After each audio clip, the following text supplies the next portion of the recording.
Opinions expressed in this episode are personal. They do not necessarily reflect the views of this streaming platform. Good day, everyone, and welcome to another edition of Let's Be Diverse. I am your host, Andrew Stout. This episode is dedicated to all my loved ones who have supported me through this journey. So there's lots of times when we're thinking about certain words, and the word purpose has come to mind to me a lot lately through discussions with different people. So I thought I would delve into this topic today, and I thought, who could I have on to discuss this topic to make it such a great conversation? So I think I found a perfect guest for it. Today we're having on Linzy Elizabeth. Now, Linzy Elizabeth is an executive speaker, podcast host of Unmuted, and she's a mother, ballroom dancer. And what I love about her as well is that she's a lover of life. And I just love the fact that she feels that it's important to live your life to your fullest. So I just love that about her. And it's just an honor to have her on today. Welcome to the show, Linzy. Thank you so much for coming on today. Thank you, Andrew, for having me. Thank you for this conversation. Looking forward to it. I am looking forward to it as well. How are things with you? How are things with work, business, the weather? I saw you were just on a trip to New York. How's everything going in Linzy's world? Yes, I'm going to answer this in my way. Every moment of every day, our world, regardless of what is happening on the outside, we actually get to determine our life experience. And we'll be getting into this more. But when you actually realize that you are the author of your life experience, it is not dependent on whether I have a vacation or not, whether my kids are with me or not, whether or not I got to work out today or not. So really ownership. And in that, you really get to choose what your life experience is. And so in that, I usually say I'm fan-freaking-tastic. I love it. We met on LinkedIn, and I love your posts. They're so uplifting. They're fun. And the other thing that I love is that you not only show how important it is to love life, but you just show a genuine care for people. And some people you've probably never even met, and you still show a genuine care for them. And I think that's important. I am the same way. So I think that it's so important. I just wish that there was more of that in the world, but I think it's getting better for sure. So to me, regardless of whether I've met somebody or not, it could be somebody, it could be the Starbucks barista. It could be you, who I've connected with, not verbally, but connected with just texting and or comments. When you start to understand that you get to choose the life experience that you have, right, and now you get to also catalyze that on the other end via your energy and permission into somebody else. And so it's an honor. Like every time somebody messages something or texts something, or to me, it's not a matter of, oh, I better hurry up and care about them. It's, what else are you doing? What else are you showing up to try to do? I love that. I love that. I've seen some great comments and stuff, and I've seen that you were in New York recently, and I talked to a lot of people, and there are some people out there that they're not living their life to their full potential, and it's nice to see that people are, and I'm seeing it more and more, and I think it's amazing. So I'm glad to see that everything is going well in your world and that you are continuing to live life to the fullest. Thank you. Thank you. You're very welcome. So before we kick things off here, I always have a fun question to ask my guests to get things going. And the guests never know ahead of time what the question is going to be. Are you ready for yours today? Yes, that would be amazing. Wonderful. So your question today, Linzy, is how do you feel about putting mayonnaise on your French fries?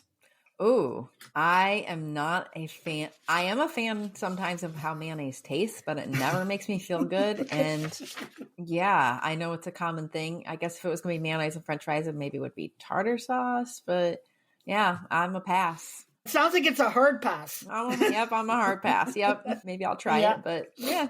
Linzy, I'm with you on that. I am not a mayonnaise on French fries guy. I am a ketchup guy all through. Mayonnaise is not my thing. Mayonnaise for me on a sandwich, but not on my fries for sure. Why don't we start off this conversation with you telling us a little bit about you and your story? Sure. Just was raised in what I consider to be an average home in Midwest America. Went to college. I have 2 science degrees. I was going to be going to medical school. I got accepted into medical school, Medical University of South Carolina. And then I decided not to go. And instead I moved back to Indiana. At that time, actually, I was living in Charleston, South Carolina. So I moved back to Indiana and got married. In that marriage, I had 2 children. We had a landscaping company, a farm, bison, cattle, sheep, chicken, and then I homeschooled my children. It was a very toxic, soul-crushing marriage for me. And it was really the catalyst of my evolution and the catalyst of me realizing somehow love has to win, but what does that actually mean and what does that look like? But I knew that deeply within me, and I was willing to search that out at all cost because I knew that actually wasn't a cost, because the way of love actually isn't a cost. It creates win-wins. Then with that, I ended up divorcing. There's a lot of story in between there. So if whatever you want to go into, but divorced in 2019 and then opened up my own executive coaching business. And that is what I'm doing today. Also in the journey, became a ballroom dancer.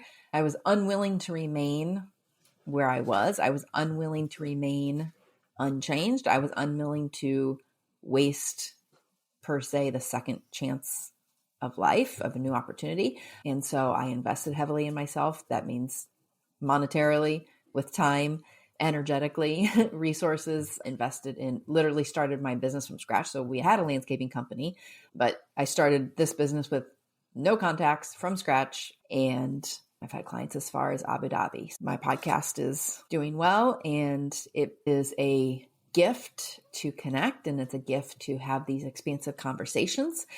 And yeah, I'm just very grateful for all of these things, and there's just so much more to come. I love everything that you said there. There's so much for me to pack into. The first thing I wanted to say is kudos to you for being in a situation where I've talked to people who have been feeling that they are I describe it as being a hole that they need to dig out of.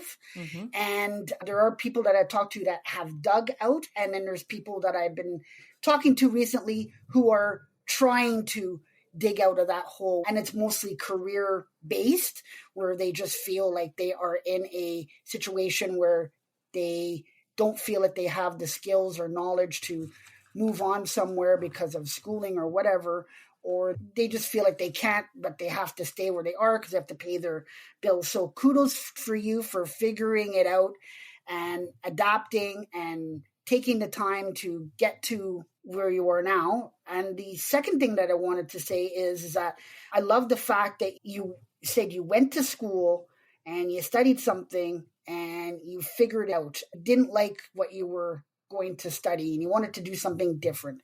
And I think back to, I'm going to probably age myself, but I think back to the old days where you would do the thing, you'd get into school, your parents would pay for school, you do it, and then you get out and you get a job.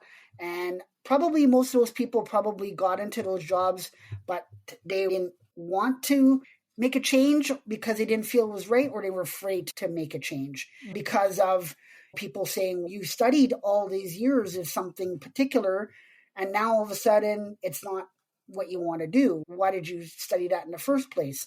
And I think now it's amazing to me how things have changed, because people are figuring it out, not just in school, but they're starting a job. And I've talked to people who are making like 6 figures and moving up in a company, and they're just sitting there and they're saying, this is just not for me.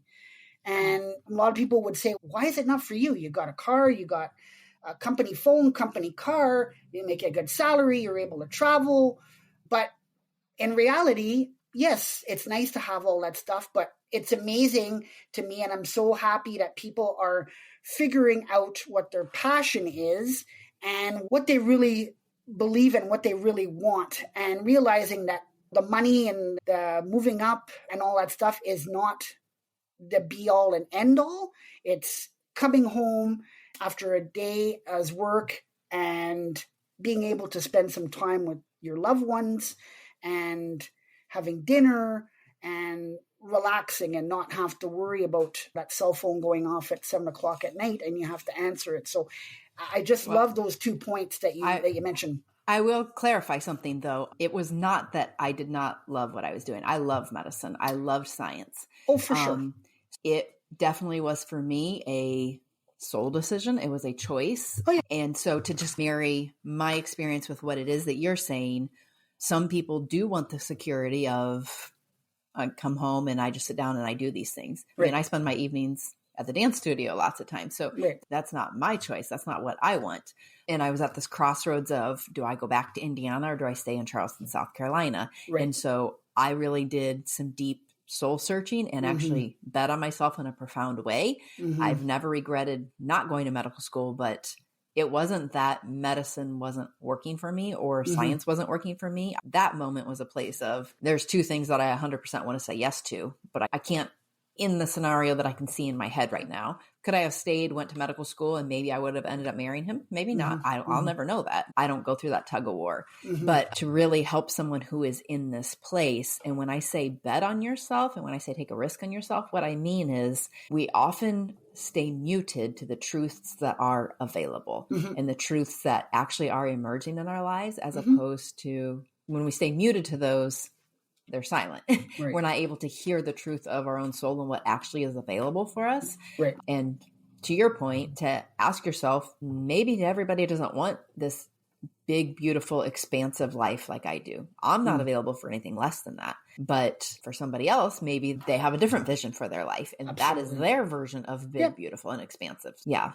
I'm happy that you clarified that. And I didn't mean to say that's the direction. I was just saying in general, I get the people make a change for whatever reason. And you did, because I feel like you're doing what you feel like you want to do at this time. And I feel like from what I have known from you and what I see that you're putting out in the world, you are a fulfilled person who talks about love a lot, and I believe that you love what you're doing, and I believe that you enjoy helping those who need it. I enjoy my life experience and I make shifts all the time.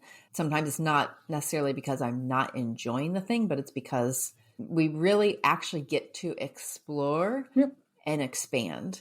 And that is what I do. That's how I live. And so I don't look at it as black and white, or I've arrived, I've not arrived. That's not even part of my thought process. If that's helpful. Yeah, absolutely.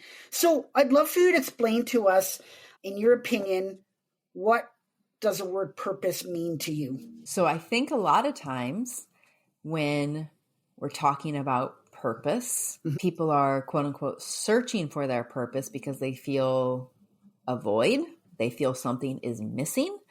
And so I think the deeper question is, what am I wanting to experience that I'm not currently experiencing? And we oftentimes package that in the word of purpose, or package it in the word of passion, because somehow in the word purpose and passion, we somehow can feel alignment or the zest of life or the joy. We want to be happy. We want a certain amount of money, whatever those things are. But the fact is, if you are searching for purpose, searching for passion, whatever, if you are searching, there is a bigger, more beautiful answer that is available to you.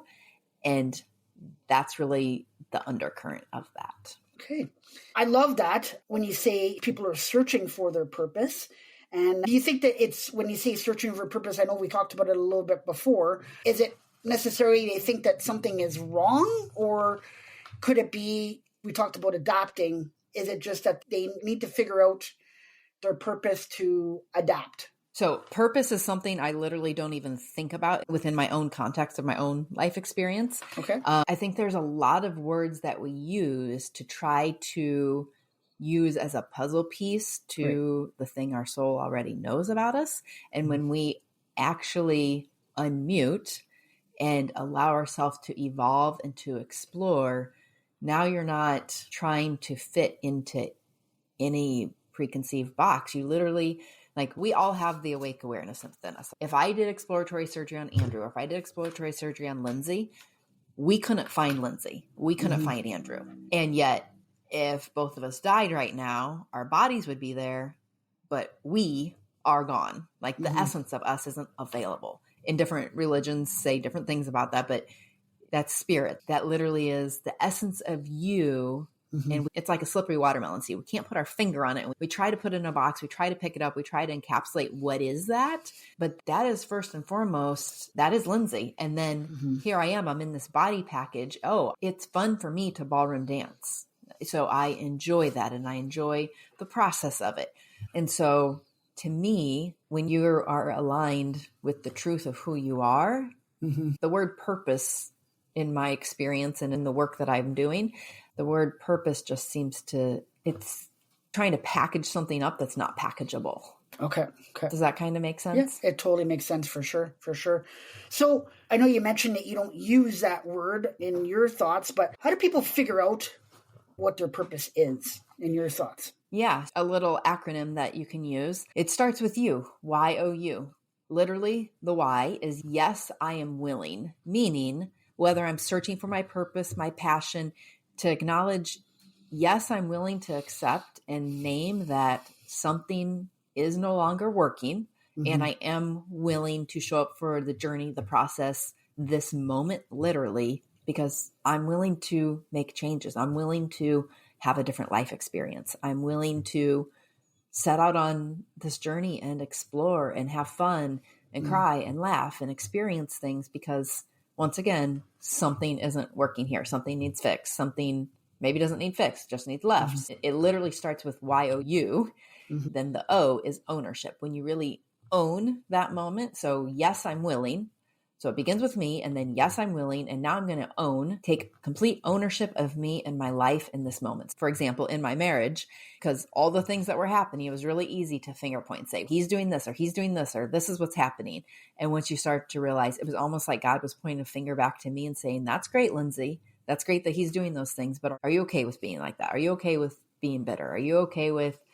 And so I did not have this language at the time, but I started to understand, oh, it's not actually about him. It's actually about me. And as I started to change, my world changed. He didn't change.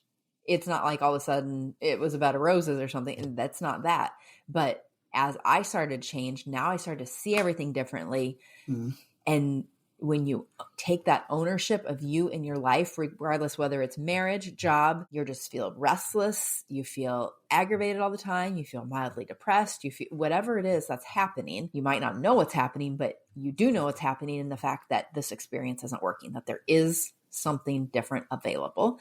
And that, I call it sandpaper to the soul moments, that those times when you're irritated, you're aggravated, those uncomfortable emotions, those are there for invitations because you don't have to remain that way. And they are the invitation into the catalyst for your change. So Y-O-U, Y was for yes, O was for own, and then U is for unmute. And once you start to become willing to be available to own your life, it literally changes. Think of your soul, your inside as soil. Like it literally cultivates. You're literally living in an open-handed way. And as you do this process, it transforms you. And now there's lots to the unmuting, but the clarity is as you start to change, your world changes and you see things differently. And now truths are starting to bubble up. Now you're starting to see the truth and you're having the courage and the wisdom and the capability to actually hold the truth once it showcases itself. And so now I'm able to see the truth. Oh, this is really what's happening. Okay. So now that I understand this piece of information, now what am I going to do about it? What's next? And so unmuting truth, because the truth is often muted and the lies and the stories and the chaos and the noise and all the shoulds and the expectations, they abound from everywhere all the time. I love everything that you said there. And it sounds to me the direction that you're going, you can correct me if I'm wrong, but a lot of people, I know myself, I've been in situations where I felt like, I like to use the word, in control of the things that I can control. And the things that I couldn't control, I found those things used to bother me a lot. And I used to say to myself, why are they doing it this way? Or if it was me, I would be doing it that way. But I had no control over that. And as soon as I started saying to myself, I looked at the situation and said, okay, do I have any control of that? And then I'd answer yes or no. If it was yes, then I would investigate a little bit further. And if it was no, then I would say, okay, I'm not going to ignore this, but I have to leave it be because I can't invest so much time in that because I don't have control of that. And it's going to affect the things that I'm trying to do. So I started to leave it, and I felt a lot better ever since I've started to do that. And it could be, mention your husband, it could be anything, could be work, could be family, somebody calling you up. Oh, can you believe so-and-so did this? And can you believe this happened? Or you go into work and a coworker, oh, can you believe this happened? Or they want to start this process or what have you.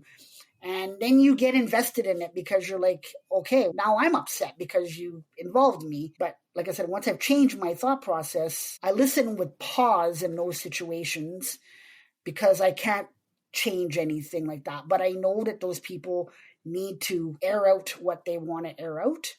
But as far as giving a response, I no longer do that. It's not because I don't care. It's just because I don't have control. So I can't invest my thoughts into it. Yeah, you're choosing how to use your time and your energy and literally the investment of your energy. It's like an operating system that's just working in the background, just siphoning away your resources. Yeah, so that's powerful on small levels and then big levels, but we actually do get to choose the life experience that we have. And when you start to take each interaction, as you're saying, I'm going to choose how I'm going to be in this moment. And then as you start to do that, and then even, okay, what conversations do I even want to be a listener in because I'm receiving all that? And then what relationships actually are serving me and actually serving love? If it's serving noise and chaos, it's not serving love, and that's not serving anybody. No. And so we often remain in places that aren't healthy for either party, but we think, oh, I'm being kind, or I'm being nice, or I'm being a good listener. And once again, there's the story and the expectation on the outside, when the fact is somebody just ranting and being rude like that, they actually have their own process of internal workings to do. And it doesn't mean that you, me, whoever has to be their answer for that. Do you think that people struggle with finding their purpose? I'm sure there's plenty of people that do, yes. But I would say instead of just trying to put a big picture label on it, notice that there's something inside of you that something's not working, and you're being invited into a new way of being. You're being invited into something, and purpose might be the word or the trigger that helps you. You loved playing a guitar in college and you set that aside because your parents wanted you to blah, blah, blah. And you went to Harvard and now you did all this and now you're at this place and you just, everything in your soul is saying, I just want to play guitar. So that person might use the word purpose. They might use the word passion. They might use the word burnout. So to just realize to not hyper focus on the word purpose, passion, burnout, whatever the word is, but to realize big picture zoomed out, you're being invited into a new way of being. You're being invited into a life experience that is actually full of fun, freedom, joy, expansiveness, creativity, relationships. It expands, and it's available to the level that you become available for it. I love that. I love that. If you could choose one word to describe yourself, Linzy, what word would that be? One word. Willing. I love that word for you. I think that perfectly fits from our interactions you mentioned earlier, messaging back and forth, a couple of conversations over the phone. I love that word for you for sure. You mentioned passion earlier. I would give you passionate as well. I could just see how passionate you are, not just for who you are, what you do, but for life, for people, your interactions. I just think that word fits you as well. Thank you. Thank you. You're very welcome. Any final thoughts today? Take the risk and bet on you, because it really actually isn't a risk. The actual risk is remaining in the thing that is clearly no longer working. And it's very easy to see life through that tunnel because fear does that. Fear does that. It's scary to think about, my marriage isn't working. What happens if I investigate it, go to counseling, start betting on myself? What happens if I start to evolve? What happens if this thing actually blows up or disintegrates or we split up? What happens with the kids, with money? But it's, so once again, the noise, the story, the chaos. It's very easy at that point to also be, okay, I'm in this job and it's not working, toxic work environment, but oh no, I have this many years left. And what does it look like? I might have to move. I only have this much money. And just the stories just keep going on. And to realize you have this moment in no matter what story you could conjure up, you don't even know the options that are available, and you don't know how it's going to turn out. Your brain's going to come up with some amazing worst case scenario that you're going to buy into at some level. But once you understand that your brain's functioning as it should, it's going to create a story. But just because there's a story, just because you have a thought, doesn't make it true. And you actually do get the opportunity to, whoa, I'm going to come back in. Okay, that's great. All these things are coming at me, story, noise, chaos. But this moment, this isn't working. Okay. So then the next thing, I make a phone call. I need food, go eat pasta. I need to pray. I need to meditate. I need to have a conversation. Like, just the very next step. That's really all you need to do. I didn't get to this point. I didn't get through divorce. I didn't get through the number of chaotic things. No, it just literally is this. What is the very next step? Right. And give yourself full grace and permission, because you're here and you have that idea, you have that thought, and you have the strength and courage for that next step. And you don't need the strength and courage for step 3, 12, or 462. You're not there yet. And you won't even be the same person you are after you take this step. Right. So when you give yourself the gift and grace of focusing on this step here and now, that's all you need. I love that. I love that. I want to take the time to thank you for coming on today, Linzy. As I mentioned earlier, when I look for guests, I look for a certain type of person. And when I seen you at first, I thought, wow, this person she's amazing. She's compassionate. She's authentic, empowering. She's powerful.